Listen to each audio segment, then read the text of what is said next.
जम्मू आ गए, दिल्ली आ गए, अलग अलग जगह पे आ गए, और अभी सरकार उनको करेगी फिर से हम मेरी बात समझ गए? क्या सबके साथ मर्डर हो जाता है?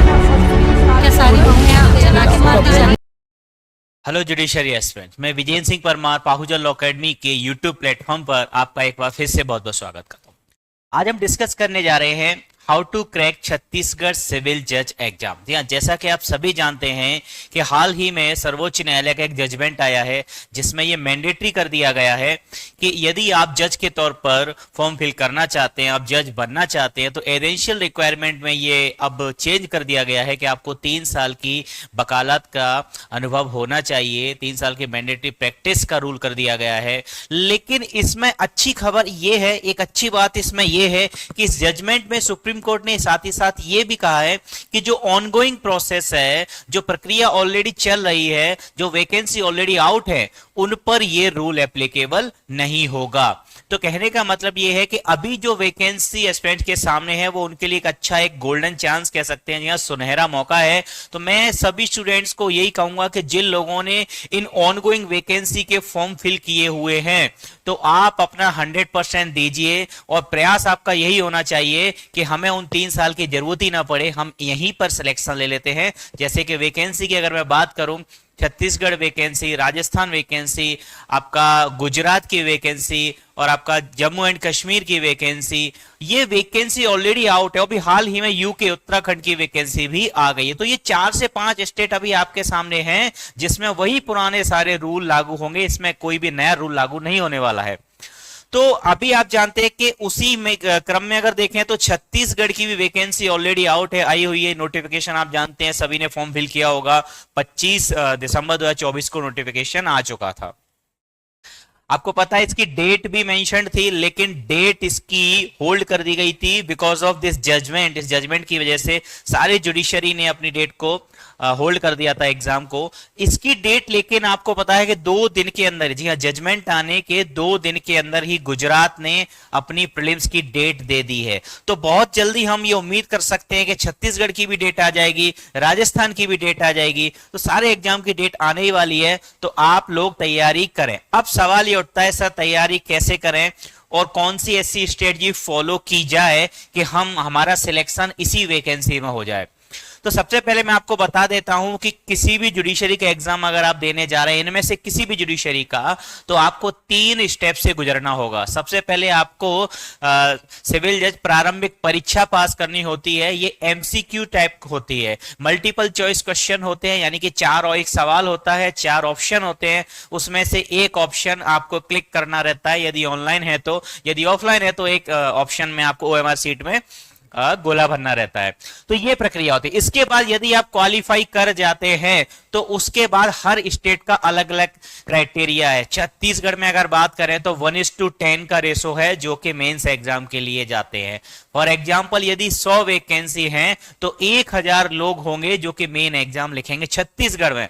वहीं यदि राजस्थान की बात करें तो 1:15 जाते हैं, यानी कि 100 वैकेंसी पर लोग जाएंगे मेंस में, अप्रोक्स 1500। ठीक है, तो ये रेशो रहता है। तो फिर आपको क्या करना पड़ता है मेंस के लिए? मेंस में आपको डिस्क्रिप्टिव लिखना पड़ता है, मेंस में आपको क्वेश्चन आंसर लिखने पड़ते हैं। लेकिन अब मैं आपके सामने अभी जो डिस्कस करने जा रहा हूं वो सिर्फ छत्तीसगढ़ के लिए डिस्कस कर रहा हूं कि छत्तीसगढ़ में क्या ऐसा होता है।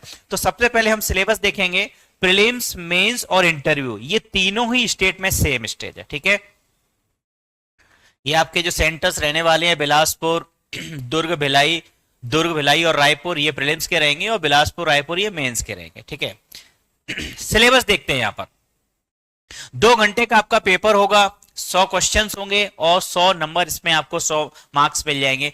सिलेबस में अगर देखा जाए तो भारतीय न्याय संहिता 2023, यानी कि अब नए लॉ यहां पर आएंगे। आईपीसी नहीं आएगा, आईपीसी आपका बीएनएस आएगा।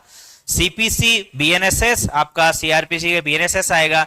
एविडेंस एक्ट की जगह आपका बीएसए आएगा। कॉन्स्टिट्यूशन है, टीपीए है, कॉन्ट्रैक्ट है, लिमिटेशन, ये लोकल्स है। छत्तीसगढ़ का रेंट कंट्रोल बहुत छोटा सा एक्ट है, मात्र 14 सेक्शन है। ये 1 घंटे में 2 घंटे में पढ़े जाने वाला एक्ट है। ठीक है, इसके बाद में कोर्ट फीस है, एसआरए है, रजिस्ट्रेशन है, छत्तीसगढ़ लैंड रेवेन्यू कोड।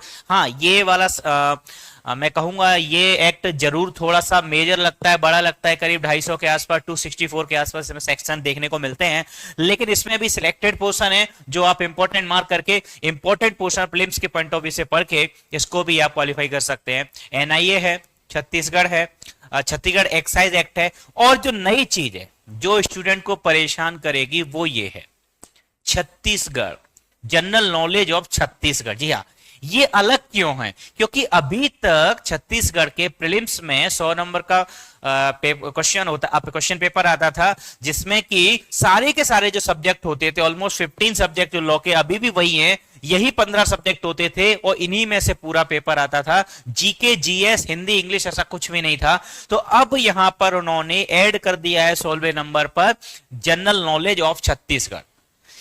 आपको यहां पर जनरल नॉलेज पढ़नी है, लेकिन सिर्फ छत्तीसगढ़ स्टेट के लिए। तो सर इसके लिए क्या किया जाए? देखिए, किसी भी राइटर की आपको अब क्या करना पड़ेगा अभी से, क्योंकि अब डेट कभी भी आ सकती है, आपको बहुत ज्यादा टाइम नहीं मिलेगा। ये मान के चलिए, मुझे लगता है विद इन 1 और 2 मैक्सिमम 2 महीने के अंदर आपका प्रीलिम्स का पेपर इसका हो जाना चाहिए, ठीक है, क्योंकि ऑलरेडी डेट आ चुकी थी, इस जजमेंट की वजह से होल्ड थी, ठीक है। तो अभी से मैं कहूंगा आज ही से आपको कोई जजमेंट, कोई भी छत्तीसगढ़ की एक बुक ले लेनी चाहिए। बहुत सारे पब्लिकेशन है, अरिहंत पब्लिकेशन हो गए, स्टेट के कुछ छत्तीसगढ़ के लोकल पब्लिकेशन भी हैं, वो भी आप फॉलो कर सकते। कोई भी एक बुक लीजिए छत्तीसगढ़ की, और मेजर टॉपिक्स जो होते हैं उसके, उनको आप पढ़ लीजिए अभी से, साथ ही साथ उसके एमसीक्यू सॉल्व करिए। मैं यही कहूंगा कि अगर आप लॉ के स्टूडेंट्स हैं, काफी समय से पढ़ते आ रहे हैं, तो आपको अभी भी इस पोर्शन में उतनी प्रॉब्लम नहीं आने वाली है। इसमें ये आप पढ़ते रहें, इसमें थोड़ा सा परेशान जो आपको करेंगे वो ये 3 नए सब्जेक्ट करेंगे, और 3 नए सब्जेक्ट में भी आपको जो परेशान करेगा वो करेगा इंडेक्स। क्योंकि इन तीनों न्यू क्रिमिनल लॉज में अगर हम बात करें तो यहां पर कॉन्सेप्ट वही है, कॉन्सेप्ट नहीं बदला है, लेकिन यहां पर क्या हुआ है, इंडेक्स बदल गया है। तो फिर इंडेक्स को लेकर आपको थोड़ी सी मेहनत एक्स्ट्रा करनी पड़ेगी, और उसके अलावा आपको जो मेहनत करनी है, मैं बिल्कुल ये नहीं कहूंगा कि बाकी सब्जेक्ट को आप छोड़ ही दोगे, नहीं, वो तो जैसे आप कर रहे हैं करना ही पड़ेगा, आप कर ही रहे हो, आप करते ही हैं, लेकिन जो एक्स्ट्रा फोकस आपको करना है वो आपको करना है इस बार के एग्जाम में इन 3 कानूनों पर, plus special focus on Chhattisgarh GK, यदि आप चाहते हैं कि प्रीलिम्स आपका क्वालिफाई हो जाए और आप मेंस के राउंड तक पहुंच पाए। फिर यदि आप प्रीलिम्स क्वालिफाई कर लेते हैं, जैसा कि मैंने आपको बताया 1:10 का रेशो रहता है, एक सीट के हिसाब से लगभग आपका 10 लोग वहां पर मेंस में लिखेंगे। अच्छा, अब छत्तीसगढ़ स्टेट जो है वो बाकी स्टेट से अलग कैसे है? छत्तीसगढ़ स्टेट बाकी स्टेट से अलग कैसे है?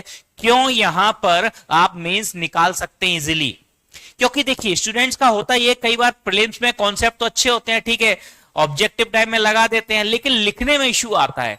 तो 4 पेपर हो रहे हैं, कई जगह 6 पेपर हो रहे हैं, 8 पेपर हो रहे हैं, लेकिन छत्तीसगढ़ बिल्कुल स्पेशल है इस मामले में। कैसे स्पेशल है?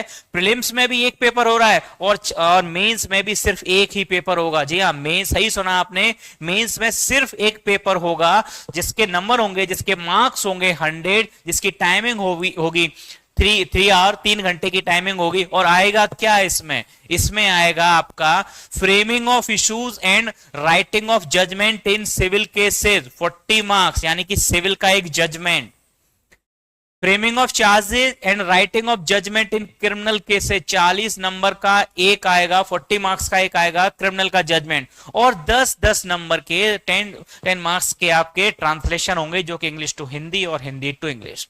कहने का मतलब आपको सिर्फ 2 चीज पढ़नी है, सिर्फ 2 चीज पढ़नी है। जजमेंट की प्रैक्टिस करनी है ज्यादा से ज्यादा, जितना आप प्रैक्टिस कर सकते हैं उतना ही आपको वहां फायदा मिलेगा जजमेंट में।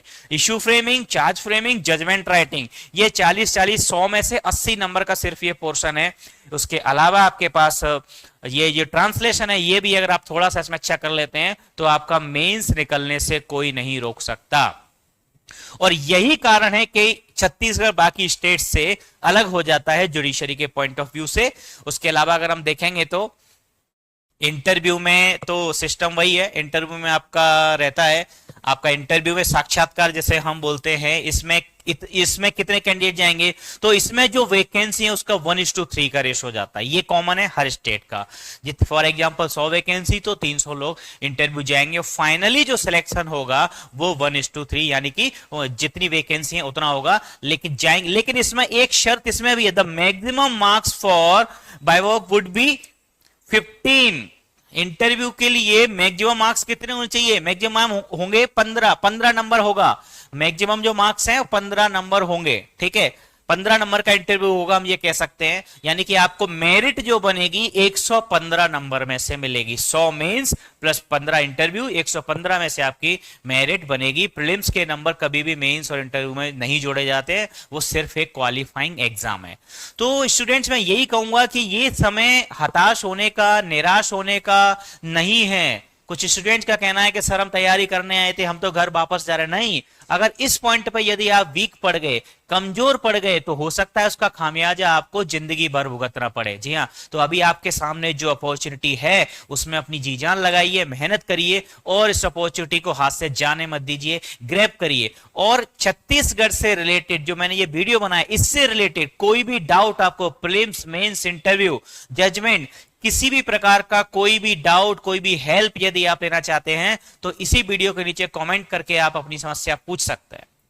वीडियो अच्छा लगा है तो इसको लाइक करिए, फ्रेंड्स के साथ शेयर करिए और चैनल को सब्सक्राइब करिए। Thank you so much. Subscribe for more content.